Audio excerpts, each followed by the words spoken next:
36 సంవత్సరాలుగా ఏకదాటిగా అయ్యప్ప స్వామి మాల వేస్తూ ఆ అయ్యప్ప స్వామి పట్ల ఎంతో భక్తి శ్రద్ధలు నియమనిష్టలు ఉన్నాయో అంతే నియమనిష్టలతో 36 సంవత్సరాలుగా కడప జిల్లా బద్వేల్ పట్టణంలోని ఏసియన్ సంస్థల చైర్మన్ రాగిమాను ప్రతాప్ కుమార్ బుధవారం బద్వేల్ మున్సిపాలిటీ పరిధిలోని నెల్లూరు రోడ్ నాగుల చెరువు కట్ట సమీపంలో వెలిసియున్న హరిహర సుతుడు అయ్యప్ప స్వామి ఆలయంలో బుధవారం తెల్లవారుజాము నుంచి గణపతి హోమం, రుద్రాభిషేకం హోమం తదితర హోమాలను శాస్త్రోక్తంగా నిర్వహించారు.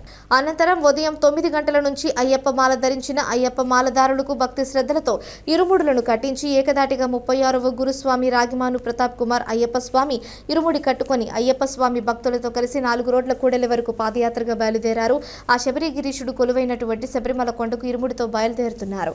ఈ పాదయాత్రలో భాగంగా 36వసారి ఇరుముడి కట్టుకున్న గురుస్వామి రాగిమాను ప్రతాప్ కుమార్కి దారి పొడవున బద్వేల్ పట్టణ వాసులు వారికి పూలమాలలు వేసి శుభాభివందనలు తెలియజేశారు. పట్టణంలోని 4 రోడ్ల కూడలిలో పెద్ద ఎత్తున నిర్వహించిన కోలాటం భక్తులను ఎంతగానో ఆకట్టుకున్నాయి.